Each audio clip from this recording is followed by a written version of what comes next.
opportunity that Bajaj Finserv across our companies from Bajaj Finance to Bajaj Allianz has been able to leverage over the past decade has to do with the Indian consumer and the Indian SME.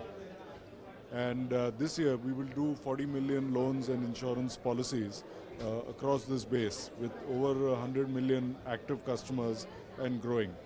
In a country of 1.3 billion people, we have tens of millions who see the opportunity now to realize their dreams, to aspire for more as a growing economy.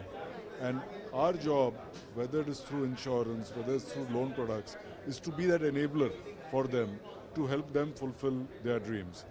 And as I said, we're only doing 40 million loans and insurance policies with 100 million customers. So we still have another 1.2 billion. That's the opportunity for us.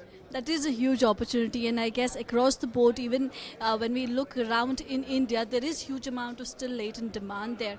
But coming to Bajaj Finserv as well as Bajaj Finance, both into general insurance, life insurance, as well as the NBFC space, if I have to look at it from a 5-year perspective, can we see you again doubling and tripling your market capitalization? Well, you know, market cap is to do with so many different variables, both real and perception. So market cap is something that is fleeting, it comes and goes. What's real is how many consumers are you serving, what's your market share, and we've been growing at 40-50% CAGR the last 10 years. But we've always said that a steady state growth for us is 20-25% year on year.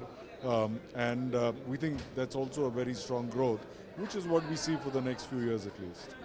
So you have come unscathed from the entire NBFC liquidity crisis that we have seen, and I would say that this is really commendable given the kind of business practices that the company has.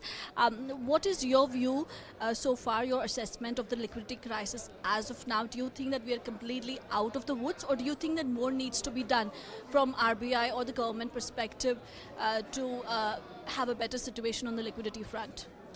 You know, from what I know, the liquidity issue was there only for a couple of companies, housing finance companies who had mismatched their assets and liabilities.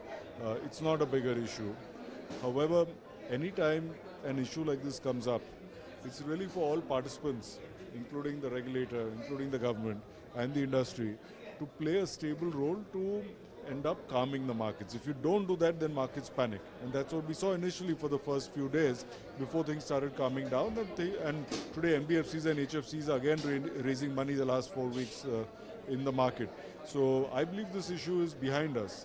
But what it will do is it will separate the men from the boys in coming months and coming years, which means better quality HFCs, NBFCs, those that have a longer lineage and those that are run more conservatively should be able to attract greater capital at cheaper rates.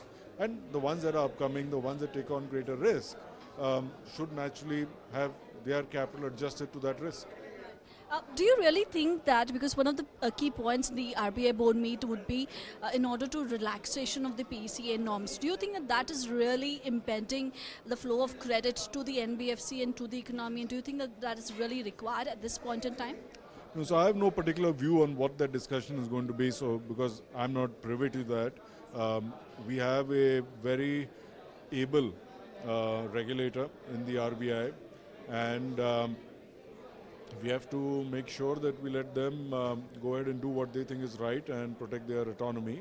We also understand and know that RBI works within a larger economy and within a mandate that is set by the government. So I'm sure the noise that we're hearing is something now that will pass, and together what we will see between the RBI board and hence the RBI is a very stable, thoughtful but policy relevant to today's times.